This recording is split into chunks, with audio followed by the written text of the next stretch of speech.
Hello to Mike Mckenzie. How are you today? I'm good. Thank you so much for having me. Thank you for letting me chat to you today. So, can you tell me roughly how long have you been a singer-songwriter for? So I've always kind of been working in music, whether it's been like I used to be a drummer in the sort of 2000s, and then I left for a little bit, and then came back as a songwriter and producer. But then solo stuff has only really been since about 2017, 2018, and I was just playing open mics and sort of getting my music out there, and yeah, so it's been a wee while now. It's been a wee while. So, open mics are quite good at they get back into the swing of things. Yeah, definitely. I like met such a lovely community of people at open mics, and I think doing it this time round where I'd sort of gone from being behind the scenes and like behind a drummer, behind a guitarist, behind a singer, or like in the studio and just in a studio environment to try and like figure out how to then become like the front person of a thing and be like the solo artist has been quite a journey. But open mics have like been such an amazing way to like maneuver that and figure that out and sort of learn how to do it because it's such an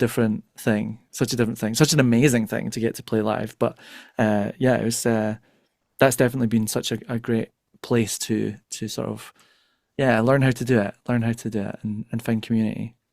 So, what was it like? Do you go into a recording studio to record your debut single? Yeah, so the album there's 12 tracks on it. We went in to so it's Metro 13 is the label that I just recently signed to, which is really exciting. And they have a studio here in Edinburgh, Metro 13 Studios, and we went in. It was probably about a year in the making. We looked at a few different tracks. I think I turned up with about 40 or more songs to sort of maybe some of these might be on the album. I don't know. And Marty Haley, who produced the record, and I sat down with them all and figured out what would be the best way to kind of make this debut album.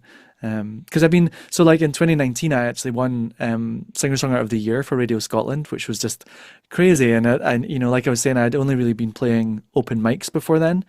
And it was Fran, just to name drop a little, but it was Fran Healy from Travis was one of the judges for the songwriting award. And he had said to me afterwards, he was like, don't rush into anything. Make sure you do it the way that you want to do it and make sure you do it right. I don't think he expected me to wait like 5 years, but I did, and here we are. And finally, at like 36, I've just signed, and the debut album is happening. And the title of the album is actually "I'd Wait Again" because of that conversation, and because it was sort of, I love this record. It has a little bit of every influence I think I've ever had on it, and so for me to release it now just feels like the perfect time for it to come out. And I'd wait again. I'd wait all this time again if it meant that I could have an album like this. So yeah, it's really exciting time. So, but you did release a debut EP, didn't you, called Songwriter Volume 1. So, can you tell me more about that? Yeah, so after the award in 2019, I had a sort of tour all planned for 2020, and we were going to do all this stuff, all this cool stuff. And then, of course, it was 2020. So ended up not only stopping music stuff for a while or changing lanes at least, but I was also supposed to get married that year. And instead of us getting married, we didn't even see each other for 8 months because he actually lived in America at the time and I was in Edinburgh. And so I threw myself into music and I really like hunkered down and just was like, what can I do? And what I could do was to set up a single microphone in my living room and play some songs on guitar. So yeah, I released Songwriter Volume 1 with intent to release more at some point. I'm sure I'll do Volume 2. And it's just an EP just of me and a guitar singing the songs, no bells or whistles. But and then yeah, so that's the sort of beginnings, and then with the album, it's all of the bells and all of the whistles. So there's like a string quartet and a brass section, and so it's been quite a journey to get to the album from then. But I think one of the things with the songs on the album was to make sure that they sort of withheld or stood up to the sort of live lounge test. Whereas like most of the gigs I'm going to do are me solo. So as much as they've got beautiful production on them, I kind of need them to be able to stand up on their own 2 feet and me to be able to share them live just on my own. And I think that's why this record is just like the perfect combo of that, and it's like all of my story songs and the feel good sort of wholesome things. There's some like heavier stuff on there too, but like emotionally heavier. But it's all sort of in that same world. It's my voice through it all, and it's obviously my writing through it all. So it sort of ties in all these different genres. But yeah, so like heading out on tour this month will be mainly solo shows. So I'll get to tell the stories behind the songs, and it'll be a bit more of an intimate setting and a bit more like stripped back. So there's always I love a version. I love a version of a song. So the album is the big sort of soundtrack versions, and then if you come and see me on tour, at least anyway for this tour, it'll be the very stripped back versions of the songs. But I'm excited to get out there. So you did this another EP called the Art of Change. So can you tell me more about that EP? Yeah, the Art of Change was the first kind of thing I'd done with Creative Scotland. So they have lots of amazing funding available for different creatives in different spaces. And I chanced my luck, and I sent in a application to write with four other Scottish songwriters, and then work with a Scottish string arranger, Elspeth Mackay, who took the songs that we wrote and wrote these beautiful string arrangements for it. And then I went into 45A Side, which is a gorgeous studio in Glasgow, and we recorded them pretty much live. We were initially supposed to just do it as a demo to sort of show the end result of the writing process. But I just loved it. I absolutely loved it so much, and so we decided to release it. So yeah, I guess that's it. I've always been dabbling in these different sounds, whether it's like a stripped back acoustic guitar or it's like strings and piano and kind of more orchestral sounds. Um, and yeah, it's that was a beautiful EP to work on. I really enjoyed that. It was also, a chance to work with other songwriters that I've then continued to work with. So Finn Brodie was one of the writers on that EP, and he also co-wrote "I Don't Want to Know," which is the track 2 on the album. So it's been really cool. I got to like make new friendships and new collaborative sort of um, yeah, peers and people to work with and share in the experience of writing. So can you tell me more about the single that released first single released this year called Out Alive?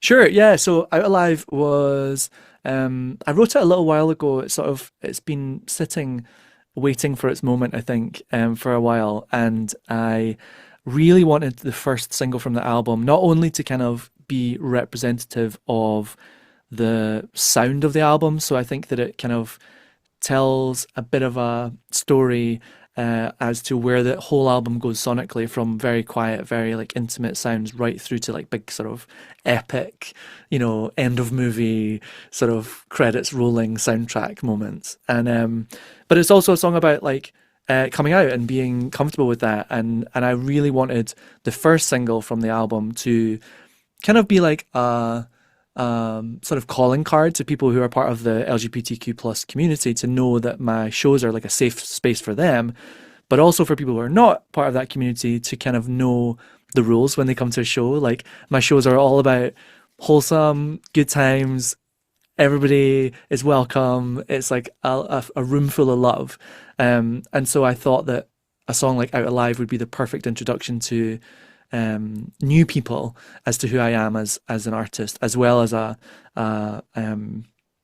comfort to people who are already part of my music family, that will know that we're going to continue on that same vein, and continue in that same frame of mind.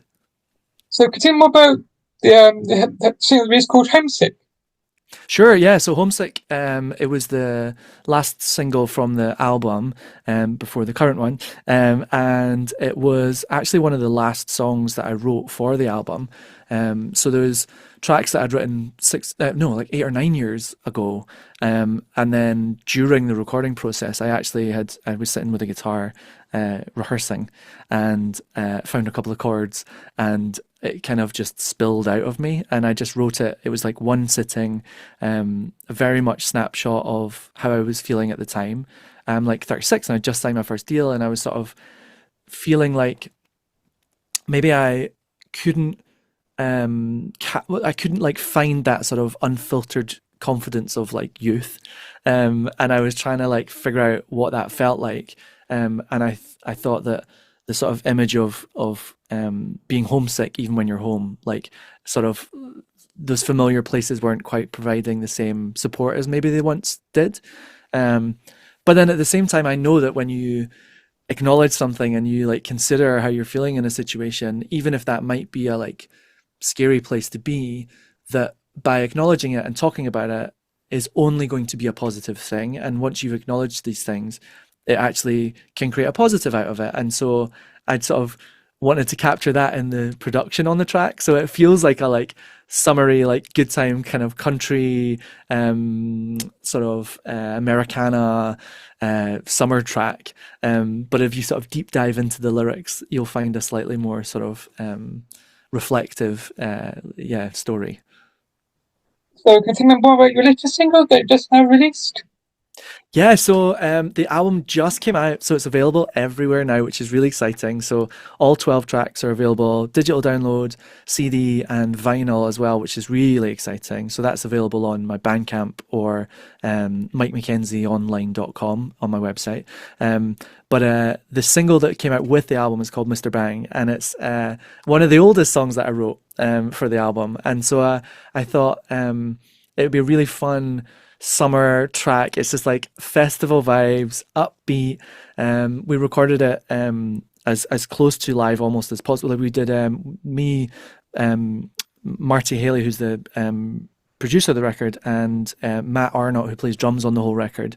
The three of us got together in the studio and just hashed it out like a band, and we just played it loud and fast, and then built it out from there. And it's turned into this big like festival epic summer kind of like moment, like windows down, driving along the coastline in the sunshine. Like, yeah, so I thought that something like that to come out with the album would just be really lovely and just like exciting and feel good and kind of capture how I'm feeling about the whole process now. Yeah, so it's called Mr. Bang. So can you tell me more about your full album called I'd Wait Again? Yeah, so it's like I was saying, it's 12 tracks. There's like everything from all of my influences, all the way from, story songs. Like I grew up listening to like the Beatles and Elton John and Billy Joel and um, Simon and Garfunkel and things like that really hold together those old school songwriting ways of like really taking lyrics and melody and smooshing them up into like beautiful pop songs. And I wanted to do that on this album, and we had room to do it with 12 tracks. So we went in and just let them be what they wanted to be. So there's a track called Bird Song, which is very stripped back and folky. It's pianos and strings. Actually, the vocal on that is the we tried to re-record the vocal, and just there was something magic about the demo. So the vocal on that recording is actually just the demo vocal that I did the day we wrote it, which was kind of fun. I thought that was nice to have. And then right through to sort of Breathe You In, which is the last track on the album, which is just, again, just joy, love. It's a beautiful sort of arm in arm swaying, together type moment that I wrote actually with Rachel Walker Mason, who's an incredible songwriter. And Yeah, it's got a little bit of everything. I love this record so much, and I'm so excited that it's in the world. And I just hope that people love it. I think it'll be really cool to see people at some of the shows and get to chat to them and see what they think of the album. And I'm also just so excited that it is on vinyl. I got to go and see it be pressed, which was really cool. I'd never seen that before. So it was Seabass Vinyl, which is Scotland's only pressing plant. And actually they're also like, I think the UK's only like carbon neutral pressing plant too, I think. Which is also kind of exciting. I got to go and see like the big wind turbines and solar panels on the roof to keep them going and keeping it all carbon neutral. But yeah, so I'd also love it if people would get the record and put it on a turntable and take a moment and sit down. And in an age of like playlists and passing songs, I think it would be I would love people to sit down with it and really disappear for 45 minutes and just sort of take in the album. Yeah, it's been an amazing process. Been amazing to put it all together, and I'm just really excited that it's in the world.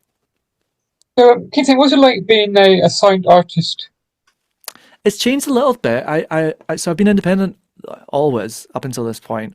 Um, but I think the biggest thing has been having the support and having the sort of like it's a daunting thing being a songwriter, and then I think on top of that, it's even more daunting when you're the person singing the songs, and you sort of go out there and you pour your heart out when you're on the stage, and you share those moments with the audience, and then um, and you just don't know if it's working unless, I mean, live you can get feedback, like you can tell if a room is enjoying the performance or not. But I think having an industry, having industry people be like, this is good, we want to back this, was a huge confidence boost. And honestly, not for nothing, I think it would have taken me another 5 years to get things pulled together to finally put together an album. So it's just been amazing to have a sort of team, and work with Marty at the label, and sort of just to share in the creation of something like this has actually been so lovely, when so much of being a solo artist is on your own. I think my favorite thing in the world is to collaborate. So to collaborate on this scale has just been, um, yeah, a delight, an absolute delight. So, I know you're going on tour very soon. So, continue. What date you got coming up on tour? Yeah, so I'm all the way through May. So I'm everywhere from like Tane away up in the Highlands all the way down to sort of Devon. So I'm all over the place. The best place to check out all of the dates is probably my website, which is mikemckenzieonline.com, or on like social media. So it's all the usual places, and it's at Mike McKenzie Online. But yeah, I'm playing Edinburgh, Glasgow, Leeds, Liverpool. Where else am I? I'm gonna forget some. Middlesbrough, London, and everywhere in between. So I'm all over the place in May in my little van. I'll be bopping about. But there's also a bunch of house concerts, which is a really fun addition to the tour. So I'll be playing lots of private house concerts to really have a beautiful little wholesome evening and just chat about the songs, and hang out and really get to meet people. But yeah, so if anybody en route has a beautiful little home or a little garden, hit me up, and maybe we can do a little house concert or something. Think let me chat to you today. Thank you so much for having me. I really, really appreciate it. I hope you love the record. Enjoy the rest of your day. Thank you so much. Goodbye. Bye bye. Bye bye. Goodbye.